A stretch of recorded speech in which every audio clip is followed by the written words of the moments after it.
was 26 years old. They have looked at this lady, young lady of 26 years, a veterinary doctor, parking the two-wheeler over there. And they have devised a plan.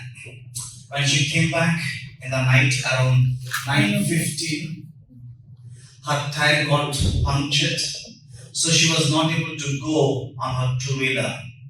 And these people, the lorry driver and along with the cleaners, they came to offer her the help, saying that they want to help you. They want to, repair your tire. They took the vehicle, but they came back, and you know the story what has happened after that one. These 4 young men who were in their 20s took this lady to a nearby place and they have raped her. After that one, they burnt her to death within a span of 1 hour. When you read this news in the newspaper, a wild thing. We cannot really comprehend the act that they committed. And no one who is seated in this room will agree what those people did to that young lady was correct. And let me tell you one more story. When I was in the medical school, it was in the year, mid-90s. There was a time for us to write an examination. The name of the subject was pathology. It was considered to be a bit tough subject. One of my own classmates, she was coming from a well-to-do family. Both the parents were doctors. She comes from a rich family. What happened? Because she was so apprehensive and so fearful about the examination, whether she'll be able to write the examination properly, whether she'll be able to clear the examination. Few days before the examination, she went to her house, and when she was alone in her room, she was not able to bear that anxiety and the tension. She was very insecure. How will I be able to face that examination, and how will I be able to clear that one? So what she did, when she was alone on that night in that room, she committed suicide. She hung herself in that room. I was trying to bring before you 2 incidents, both young people in their 20s. The first lady, she did not do anything, but the people around her who were young, they committed a wild act and they put her to death. They burned the whole body. And the second person who was in her 20s, from a well-to-do family, has everything, whatever she wanted, has a bright future and a hope, but she was not able to deal with that insecure feeling, anxiety. She was not able to deal with that one, and she ended her life. Now, these are the common questions that come to human hearts. Now, the first question, whenever we sit silently and try to ponder about what is this life, what is happening, these are the 3 questions that come to our mind. The first question, who am I? It basically talks about our identity. If I ask the question to you 4 or 5 times the same question, asking you to give me an answer, first time you might answer me telling, my name is so-and-so, I am so-and-so. But if you ask the same question the second time, you'll be identifying yourself. I am a student studying in so-and-so engineering or dental or so-and-so college. And if you have put the same question, and if you have asked to answer the same question, then it will be difficult for you. You'll be thinking what to give and what answer to give. Some people might say, I am from so-and-so state, so-and-so town, or so-and-so village. But if you ask the same question fourth time and the fifth time, who are you really? It is a difficult question to answer.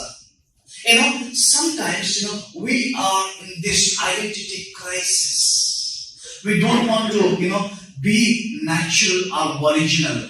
We try to imitate someone else.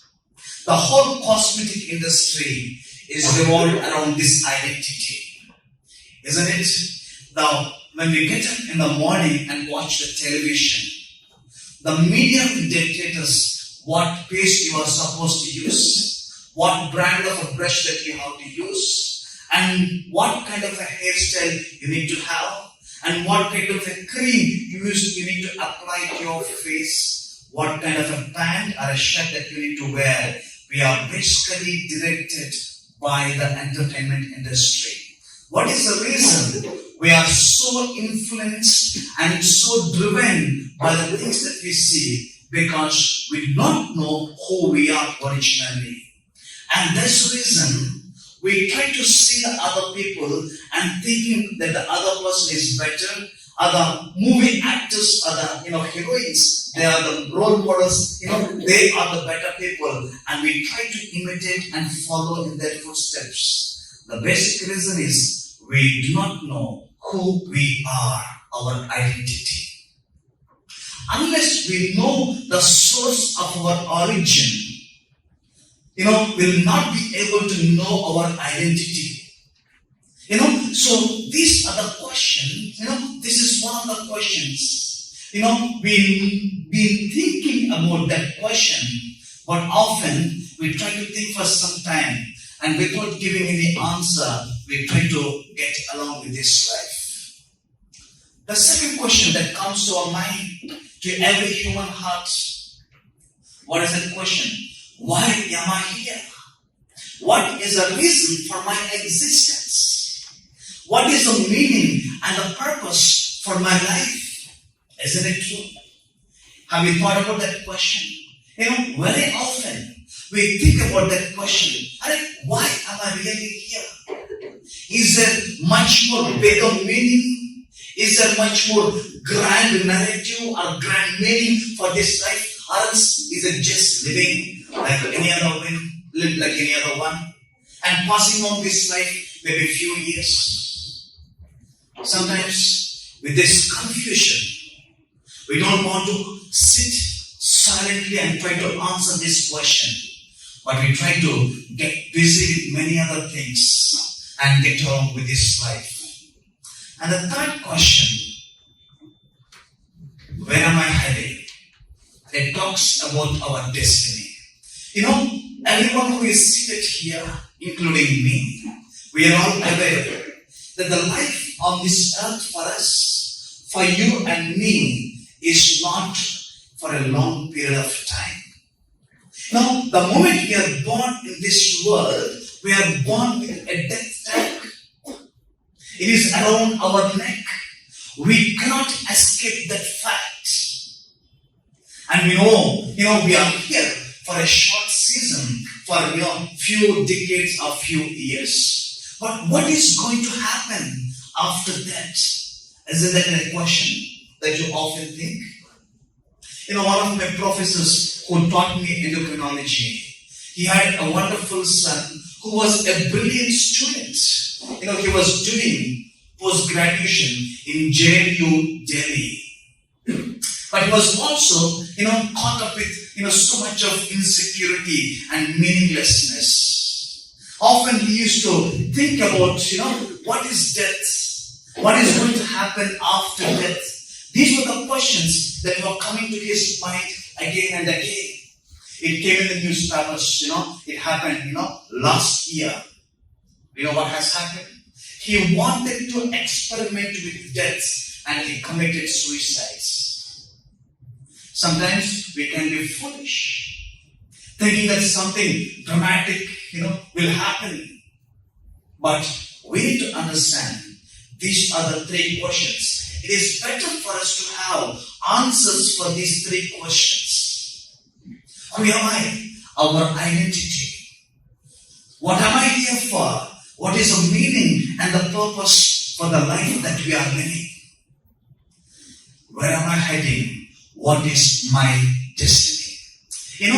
Sometimes, it's good for us to have a right and a relevant answer for these three questions.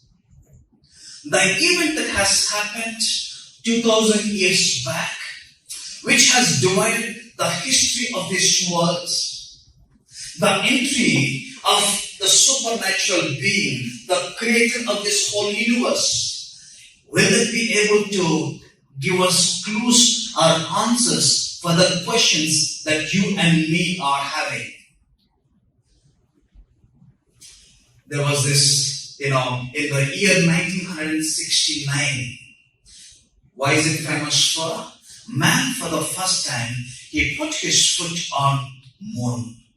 It was Neil Armstrong, for the first time, who put his foot on the moon. There were two other people who were with him. There was this astronaut by name James B. Irwin, who was there along with Neil Armstrong. He drove the jeep on the moon. He came to India after that incident in early 70s. When he came to India, the journalists came and asked James B. Irwin this question. What was the question? What do you think is the greatest event in the human history? They were expecting that this gentleman will answer saying that man putting his foot on the moon is the greatest event in the world history. But when the press people asked this gentleman, this astronaut James B. Irwin, he responded to the question saying like this. He said, God stepping onto this tiny planet Earth is much more greater even than man putting his foot on the moon. And that happened 2000 years back. That happened 2000 years back. It is not a mythological story. It is not a concocted theory, but it is a reality which has happened in the human history. And in fact, the whole human history, he became the focal point. And that's the reason the world history has been divided before and after his arrival on this planet Earth. He was born in an obscure village, the child of a peasant woman. He grew up in another village. He worked in a carpenter shop until he was 30. Then for 3 years he was an itinerant preacher. He never owned a home. He never wrote a book. He never had an office. He never had a family. He never went to a college. He never put his foot inside a big city. He never traveled 200 miles from the place he was born. He never did one of the things that usually accompany greatness. He had no credentials but himself.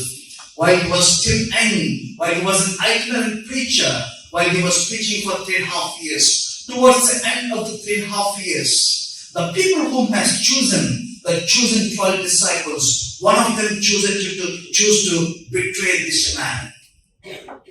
And he was hung on the cross in between two thieves. And he was put up in a grave borrowed by one of the men of that country. But 3 days back, he rose back again. 20 centuries have come and gone. And today, he is the centerpiece of the human race and the leader of the column of progress. All the armies that ever marched, all the navies that were ever built, all the parliaments that ever sat, and all the kings that ever reigned, put together, have not affected the life of man upon this earth as powerfully as has that one solitary life. The famous person of our country, Swami Vivekananda. He was famous for his lecture when he spoke in the World Council of Religions, Chicago, in the year 1993. When people asked Swami Vivekananda when he was there in the city of Chicago, what is your opinion about Jesus Christ? What is your opinion? He said something like this. If I, as an Oriental, have to worship Jesus of Nazareth, there is only one way, that is to worship him as God and God alone. Had I lived in the days of Jesus of Nazareth, I would have washed his feet not with my tears, but with my heart's blood. This was what Swami Vivekananda said about Jesus. He made such an impact on the human history. He made such an impression upon this world. No one was able to deny. He has come here as the begotten Son of God. What is the reason for him to come down from infinity as an infant to come and to step onto this tiny planet Earth? 2000 years back, when Jesus was born, there was this message that was spoken to the shepherds. It says like this: the angel of the Lord appeared to him, and the glory of the Lord shone around them, and they were terrified. But the angel said to them, do not be afraid. I bring you good news that will cause great joy for all the people. Do not be terrified. Don't be anxious. Don't be fearful. For today, that happened 2000 years back, on that first Christmas day, the message that was brought to the people, the good news that will bring great joy for all the people. What is this good news? What is this joy that God has to offer to us? Why? How can we live this life without any insecure feeling? How can we face the end of our life without any insecure feeling? How can we be living in a confident manner? What he has to offer. The forefathers of our nation, they made this prayer. What was that prayer? Asatoma Sargamaya, Tamasoma Jyotirgamaya, Mrityunma Amrutangamaya, Om Shanti, Om Shanti. You know what is the meaning of this one? Asatoma Sargamaya. I am untruthful. I am living a life of lie. I'm living a life, untruthful manner. Is there someone who can lead me from this pit to the truth so that I will be liberated?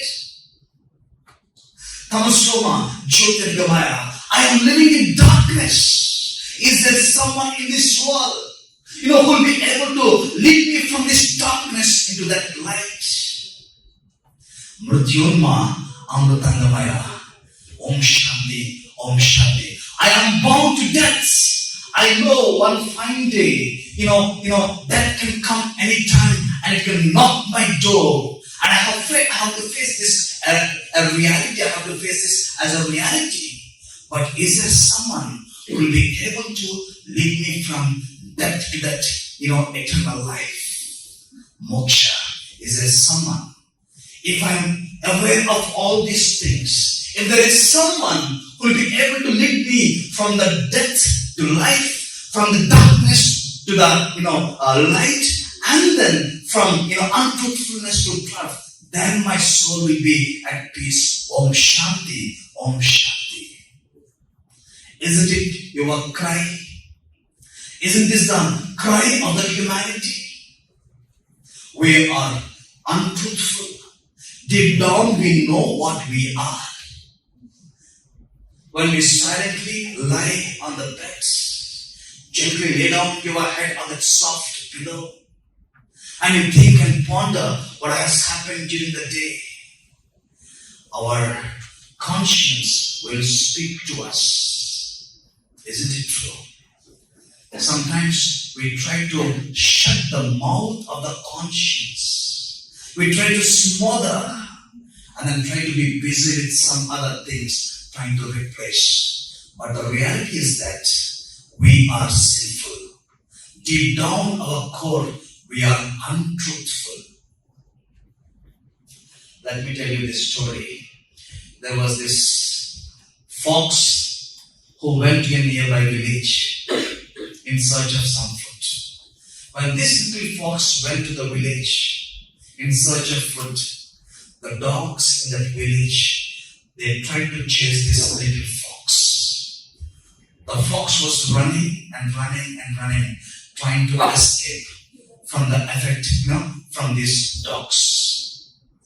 While it was running and running in that streets of the village, suddenly the fox saw a tub and it jumped into that water and escaped from the dogs after some time.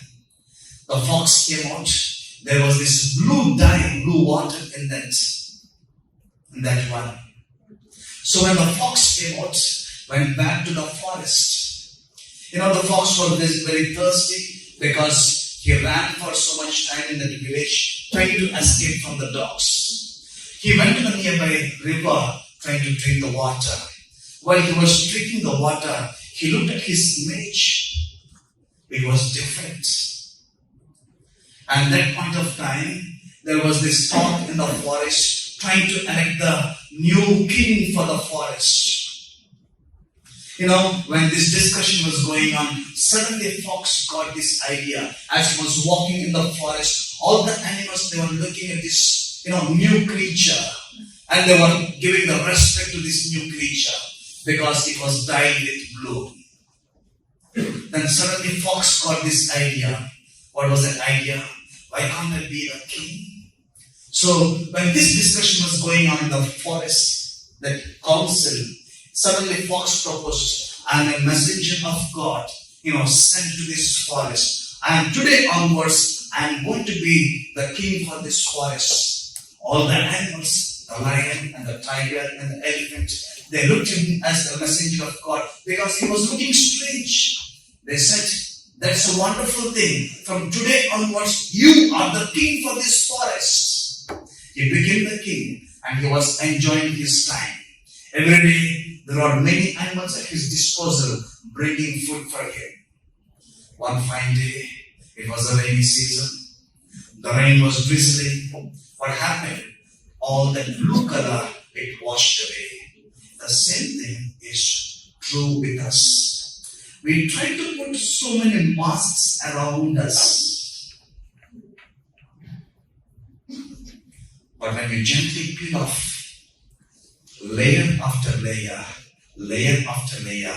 and look deep down within us, we know how we act and how untruthful we are.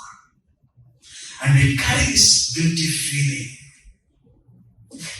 trying to do so many things, looking for deliverance and looking for solution. Is there someone, when Jesus came 2000 years back, when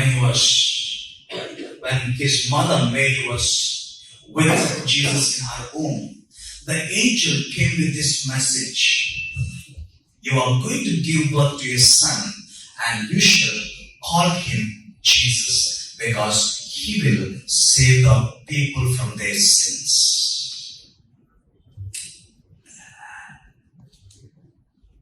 The primary reason why Jesus has to come into this world is to take away that guilty feeling that we experience and the insecure feeling that you and me we are having.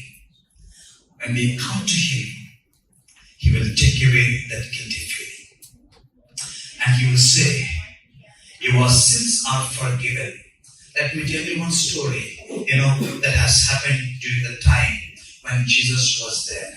There was this lady, who was living in the country of Israel. Now this lady, she was a prostitute. She was a prostitute. And they were having a law in that land. What was a law? What was a law in land? If anyone who is caught up in this act of adultery, the law says that lady has to be put to death. Now the religious leaders of at that point of time, they saw this lady who in the act of adultery, she was sleeping with a man. And these people, they saw this lady. And they brought this lady before Jesus Christ. And they were questioning Jesus, saying that we saw this lady committing sin. She was sleeping with a man who was not her husband. Now, what do you want to do with this lady? Our law demands that she need to be put to death because she committed a sin. But what do you say? When this question was put to Jesus Christ, Jesus was silent for some time. He did not respond to the question of these religious leaders. After some time, when these people were pressing on a response from Jesus Christ, he looked up to these people and he said, if there is any one of you who is without sin, you will throw the stone on this lady and put her to death. What was the response from the crowd? There were religious leaders. There were, religious leaders and the teachers in that place. The small, the young, and the older people, they were not able to throw the stone upon this lady because there was no one who was without sin. These are the two things that are common for the humanity. We are basically sinful. There is no one in this room who will be able to say, I have never lied, I have never committed sin. No one. I have a son who is 8 years old. When he was 2.5 years old, he spilled the water, in the room. I asked him, who spilled the water in the room? The first response from him was, I did not do that. We never gave him special coaching how to tell a lie. We never sent him to, some teachers to give him, to tell him how to tell a lie. I asked him again, who spilled the water? The second response was, it is not me, my sister.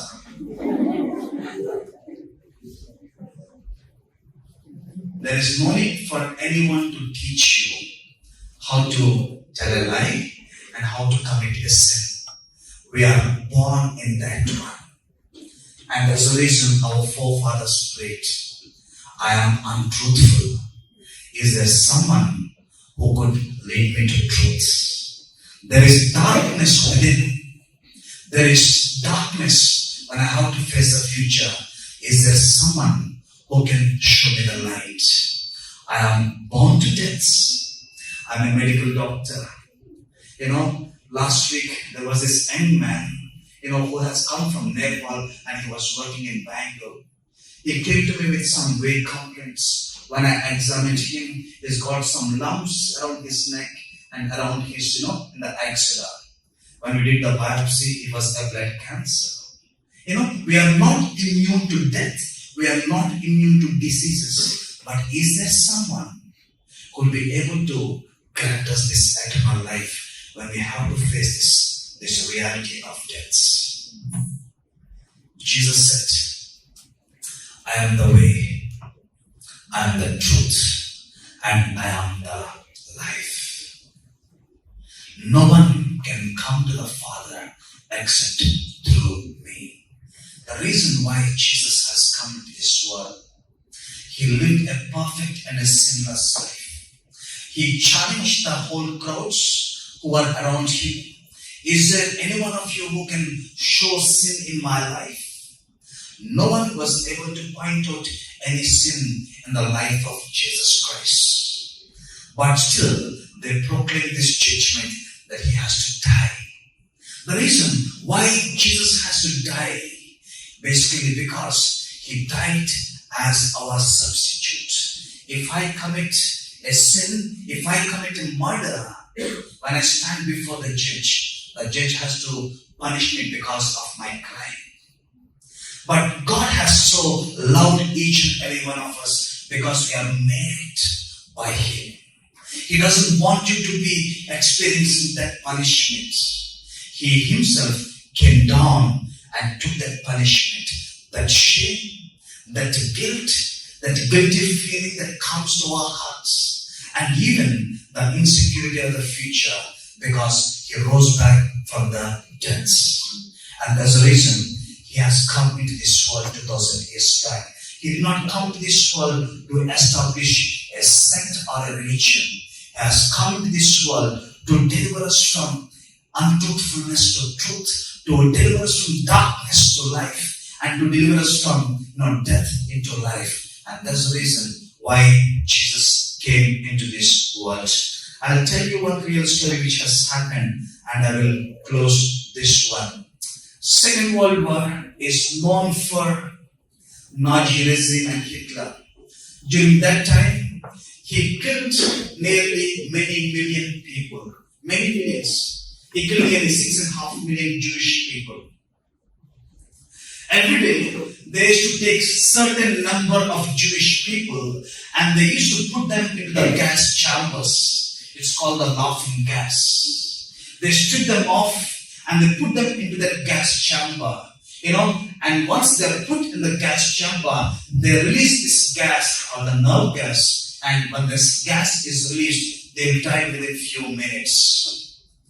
And every particular day, they have a certain number. How many people need to be put to death? There was this young man by name Alexander. He was newly married and he has a young child and family. And this person's name has come to be put into death by sending him to the gas chamber. He was very much, depressed and sad, thinking about his young child and the young wife. There was this counselor who was coming and trying to, encourage him, trying to give him the assurance. There was this priest. When he tried to counsel this young man, Alexander, he said, "Your counsel will not work for me because tomorrow I am going to die. Well, who will look after my young child and who will look after my young wife?" There was no answer from this counselor. He went to the Nazi authorities, pleading for mercy for this young man who has a child and a wife. The Nazi officials, they did not plead to they did not, heed to the request of this counselor. They said, "No, this certain number has to be fulfilled. He cannot be released." That night, this counselor was thinking, how can I help him? What can I do to him? There was this young child and the young wife. What will happen to them? This counselor started thinking about this young family the whole night. Early morning, he made up this decision. In the morning, this person, Alexander, who has a wife and a child, he was supposed to be taken into that gas chamber and be put to death. But what happened that morning? This counselor decided, I will let him live. I will go instead of him to the gas chamber. He went and he fulfilled the number that is required by the Nazi officials, and he died on behalf of this young man, Alexander. This is exactly what has happened 2000 years back. Jesus died on our behalf. He paid the price, taking our guilt and our shame, so that we will have the liberty. We will not have that guilty conscience. We will be able to face the future with confidence, because Jesus says, I am with you till the end of this age. Because He lives, we can also live and face the future. The Bible says, anyone who believes in me, they were given the power and the privilege to become the children of God. That is the identity which God wants to give to each one of us. When we come to Him and believe in His name, we were given the identity that we are the children of God. Because He lives and came back from the death, we can also live and we can also face this life with meaning and purpose and with confidence. May God bless you. Shall we close our eyes and be silent for a minute? It's better we answer these questions. Who are you? What is your identity? Why am I here? What is the meaning and the purpose? Is there some grand narrative for my life? Where am I heading? What is my destiny? If this is a deep cry of your heart, like our forefathers cried, as Thomas Gamaya, Thomasoma Gamaya, Mrityunma Amrutangamaya, Om Shanti, Om Shanti. If this is the deepest cry of your heart this night, Jesus is the answer. Because he says, I am the way, I am the truth, and I am the life. My peace I will grant to you. If you pray this prayer in your hearts, and if you want to say, yes, I need this meaning and the hope, and I need this purpose for my life, and I need the confidence to face the future. If this is your prayer, or if you would like to stand, whoever wants to make this prayer, I will pray and close this one.